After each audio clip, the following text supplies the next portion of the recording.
Assalamualaikum warahmatullahi wabarakatuh. Salam sejahtera bagi kita semua.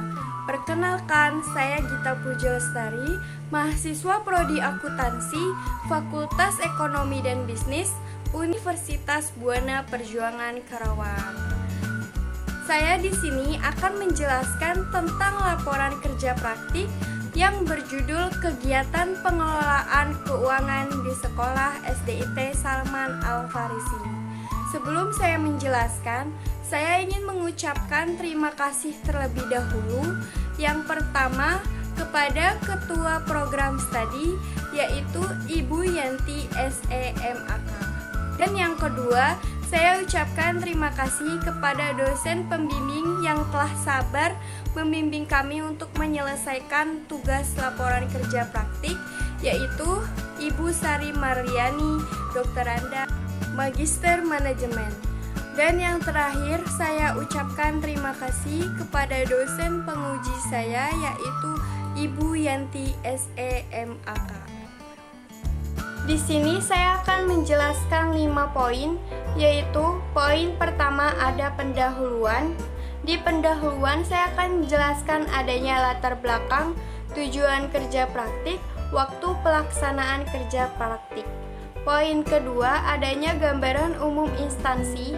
Saya akan jelaskan profil instansi, sejarah singkat, struktur organisasi. Poin ketiga adanya tinjauan pustaka. Saya akan jelaskan dimulai dari pengertian, sumber dana, tujuan, prinsip-prinsip, pembukuan, strategi keuangan, dan juga proses pengelolaan keuangan. Poin keempat, pelaksanaan kerja praktik. Saya akan jelaskan kedudukan dan koordinasi kerja, tugas kerja, permasalahan dan solusi. Yang terakhir, poin kelima, kesimpulan dan juga saran. Poin pertama, pendahuluan. Latar belakang adanya mata kuliah kerja praktik di Universitas Buana Perjuangan Karawang. Kegiatan kerja praktik lapangan ini adalah sebuah proses pembelajaran di bidang keahlian mahasiswa untuk mengetahui proses pelayanan dan pemberdayaan di lingkungan sekitar, juga untuk menerapkan ilmu yang telah didapatkan masa perkuliahan, untuk mengetahui hal yang penting untuk menjadi bekal pendidikan pada mahasiswa. Pemilihan tempat kerja praktik di SDIT Salman Al-Farisi. Tujuan kerja praktik yang pertama, untuk mengetahui tugas pengelolaan keuangan lembaga pendidikan sekolah. Yang kedua, untuk mengetahui proses pengelolaan keuangan lembaga pendidikan sekolah. Yang ketiga, untuk mengetahui pertanggungjawaban keuangan lembaga pendidikan sekolah. Waktu pelaksanaan kerja praktik dimulai dari 1 Februari 2021 sampai dengan 30 Juni 2021. Kerja praktik dilaksanakan selama 6 bulan. Gambaran umum instansi. SDIT Salman Al-Farisi bertempat di Gang Ojo, Dusun Pulau Sari, RT 16 RW 5, Desa Kalang Surya, Kecamatan Rangas Dengklok, Kabupaten Karawang. Sejarah singkat SDIT Salman Al-Farisi merupakan salah satu sekolah dasar Islam di Kecamatan Rangas Dengklok, Karawang, berdiri pada tahun 2005. Struktur organisasi terdapat adanya ketua yayasan, kepala sekolah, staf administrasi, dan guru. Tinjauan pustaka. Di sini saya akan menjelaskan pengertian pengelolaan keuangan sekolah, mengatur keuangan sekolah mulai dari perencanaan, pembukuan, pembelanjaan, pengawasan, dan pertanggungjawaban keuangan sekolah. Sumber dana keuangan sekolah dari pemerintah atau dana BOS, orang tua peserta didik, bayaran SPP, dan koperasi. Tujuan pengelolaan keuangan sekolah yaitu yang pertama, meningkatkan efektivitas dan efisiensi penggunaan keuangan sekolah.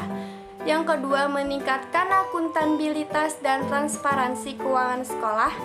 Yang ketiga, meminimalkan penyalahgunaan anggaran sekolah. Prinsip-prinsip keuangan. Yang pertama, adanya transparansi. Adanya transparansi berarti adanya keterbukaan. Keterbukaan jumlah dan laporan keuangan agar pihak-pihak mengetahuinya. Akuntabilitas adalah kondisi seseorang yang dinilai oleh orang lain karena kualitas performasinya dalam menyelesaikan tugas untuk mencapai tujuan yang menjadi tanggung jawabnya. Efektivitas dan efisien. Efektivitas seringkali diartikan sebagai pencapaian tujuan yang telah ditetapkan. Efisiensi berkaitan dengan kualitas hasil suatu kegiatan. Tingkat efisiensi dan efektivitas yang tinggi memungkinkan terselenggaranya pelayanan terhadap masyarakat secara memuaskan dengan menggunakan sumber daya yang tersedia secara optimal dan bertanggung jawab. Pembukuan. Yang pertama ada tahap pencatatan, yang kedua tahap pengikhtisar, yang ketiga tahap pelaporan. Strategi keuangan. Yang pertama ada strategi planning, yang kedua strategi manajemen, yang ketiga strategi thinking. Strategi planning berpedoman berkaitan internal dan kebutuhan eksternal yang datang dari luar. Terkandung unsur analisis kebutuhan, proyeksi, peramalan, ekonomi, dan finansial. Strategi manajemen, upaya mengelola proses perubahan seperti perencanaan, strategis, struktur organisasi, kontrol, strategis, dan kebutuhan primer. Strategis thinking sebagai kerangka dasar untuk merumuskan tujuan dan hasil secara berkesinambungan. Selanjutnya, proses pengelolaan keuangan. Ada perencanaan anggaran, strategi mencari sumber dana sekolah, penggunaan keuangan sekolah, pengawasan dan evaluasi anggaran, dan pertanggungjawaban. Selanjutnya, pelaksanaan kerja praktik.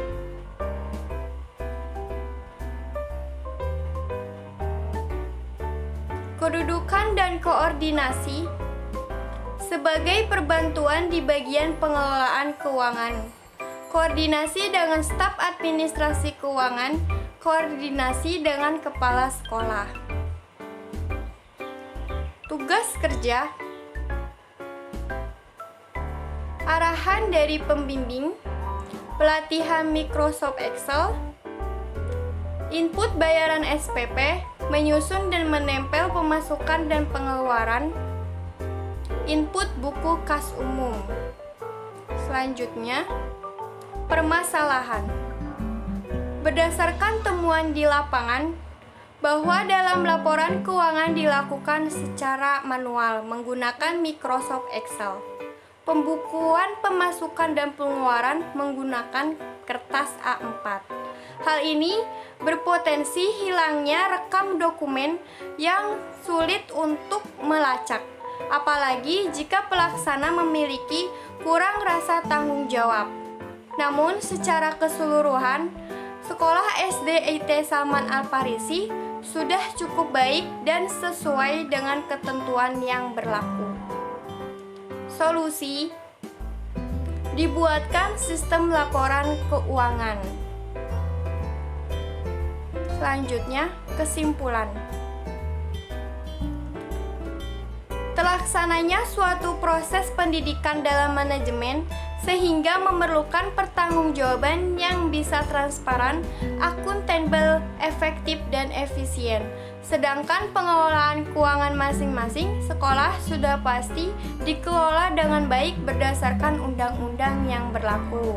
Untuk itu, perlunya kepemimpinan dan manajemen pengelolaan keuangan yang efektif dan efisien. saran dari saya, dibuatkan sistem laporan keuangan agar dapat memudahkan dalam menyampaikan laporan keuangan sesuai dengan ketentuan yang berlaku. Terima kasih. Sekian penjelasan dari saya mengenai kegiatan pengelolaan keuangan Sekolah SDIT Salman Al-Farisi. Baik, akan saya tutup presentasi laporan kerja praktik kegiatan pengelolaan keuangan di Sekolah SDIT Salman Al-Farisi sudah selesai. Maka dari itu, saya mohon maaf bila masih banyak kekurangan dalam menjelaskan juga berkata. Untuk itu, saya tutup. Assalamualaikum warahmatullahi wabarakatuh.